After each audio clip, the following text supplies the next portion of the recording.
Hello, good morning everyone. I am Abigail Villamor from BECE 1D, and I am the last reporter for the lesson of managing and caring of the self. I am going to discuss three topics. First is the social and cultural dimension of stress. Second is the taking care of the self or the needs of self-care and compassion. Lastly is the various form of the social and cultural dimension of stress. No one could ever expunge Filipino stress, as Dr. Michael L. Tan, a Filipino anthropologist, is an expert from Tan's 2006 article entitled Stress and the Filipino. Stress is mediated through culture, from the very nature of the stressor, the ways we respond to the stress. Culture adapts to circumstances, and we are only one of the many countries with large dense of population that have learned to live with the maddening noise, complete with crowds.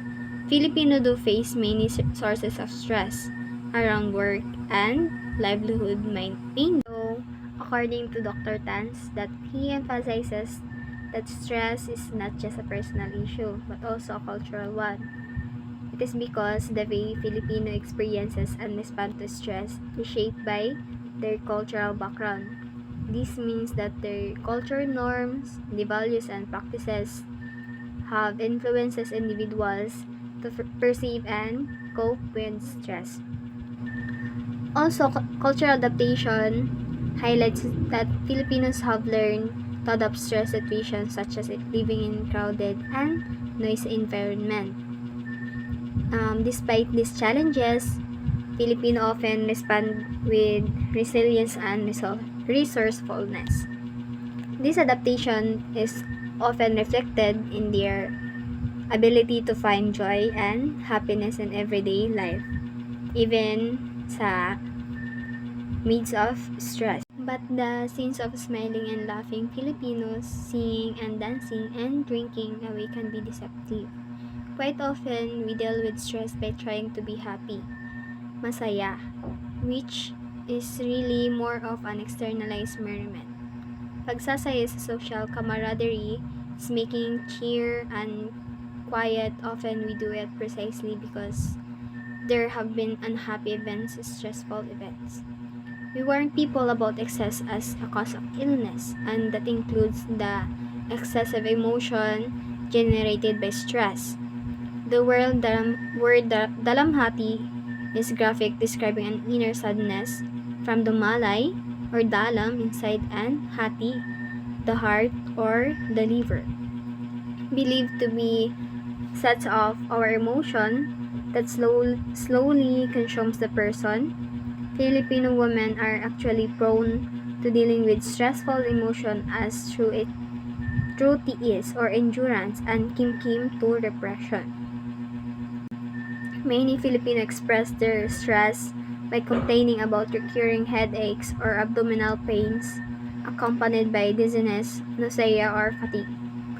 Culturally too, people may attach labels that don't quite reflect the actual part of the body that affects us when they say that they're suffering from nervous or nerves. Nervous doesn't necessarily means being nervous. It's often hypertension or high blood pressure. And then there's the intriguing bangungot, those sudden deaths, usually at night associated with nightmares. The term itself is derived from bangon, to rise, and ungol, to moan. The Filipino is attached to home and heart, that we even a term of namamahay or missing home to describes a range of symptoms, from insomnia to constipation that plagues us when we are away from home. The manghihilot can be reinvented so his or her skills with therapeutic massage can be applied not just for sprain, but also for broken hearts and weary spirits. Filipino style such as spaces needs to be totally quiet, that they do give sense of safety, of sanity, in a mud world. What we see today around us magnifies the reality of Dr. Tan's work. How Filipino deals with stress is the trademark of orientation they had with the social world dictated by the stringent culture and compliance they were exposed to while growing up. In the end, Filipinos are still proud of how unique these manners of coping are. What makes them ultimately happy in the end is the one that matters much. So, Dr. Tans notes that Filipinos often deal with stress by trying to be happy or masaya. This externalized merriment is a way of coping with stress, but it may not necessarily address the underlying issues. Pagsasaya is social camaraderie that helps people bond and find joy in each other's accompaniment. The expression of stress through physical symptoms, often expressed through headaches, abdominal pains, dizziness, nausea, or fatigue.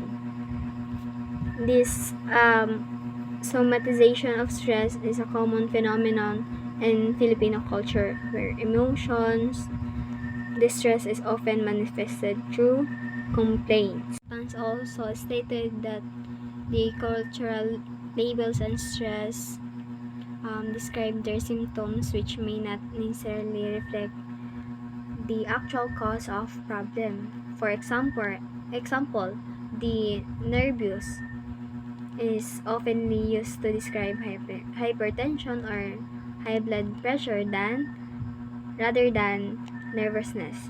This highlights the importance of understanding cultural nuances in diagnosing and treating stress-related illness. Also, the concept of Dalamhati and TAs, the article introduces a concept of Dalamhati which refers to the inner sadness that slowly consumes a person. Filipino women in particular may deal with stressful emotion through tiis or endurance and kimkim or repression. This highlights the cultural expectation for women to prioritize family and social obligation over personal emotion and well-being. Dr. Tan also mentioned the term bangungot.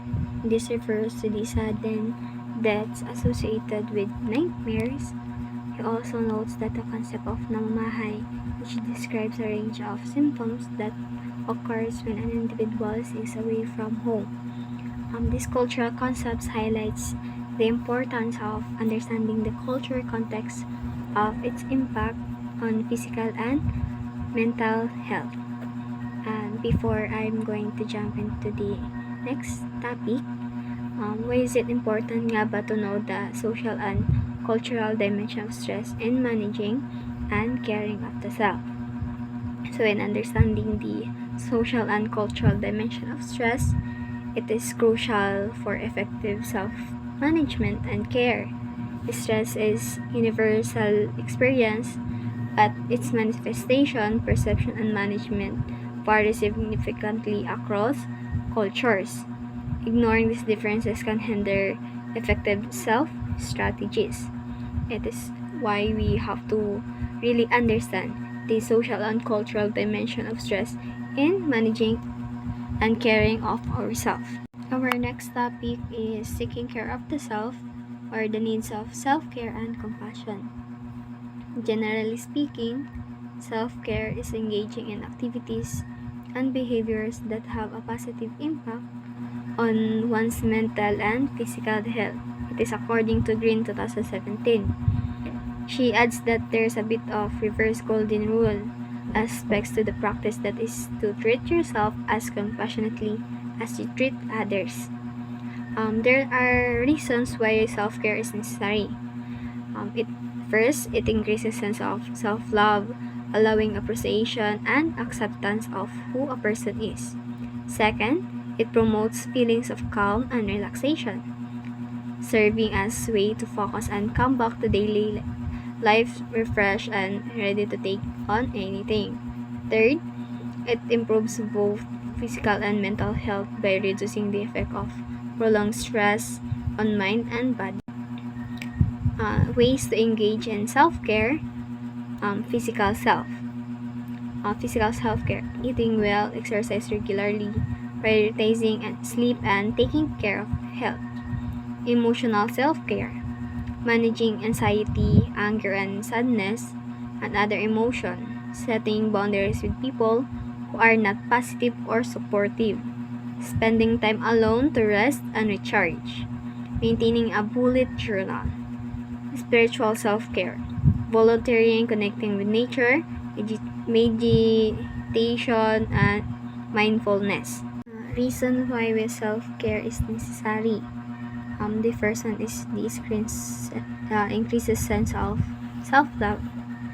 Self-care helps develop self-love and acceptance, allowing individuals to appreciate strengths and weaknesses. By prioritizing self-care, our individuals can develop a more positive and self-image, increase confidence and self-esteem, cultivate self-acceptance and self-compassion. Second reason, promotes feelings of calm and relaxation. Self-care activities can reduce stress, anxiety, promoting feelings of calm and relaxation. This can improve focus and productivity, enhance overall well-being, increase resilience to stress. The third reason, improves physical and mental health.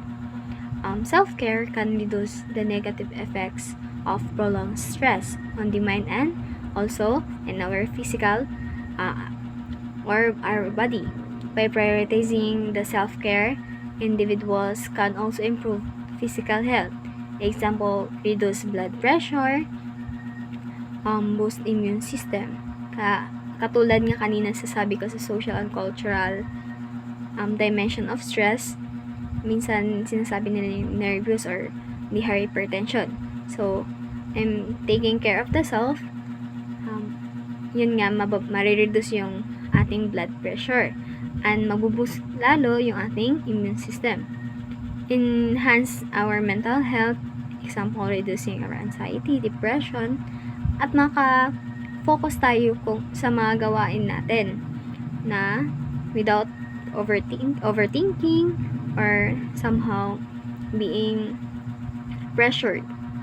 And it also increases overall quality of life.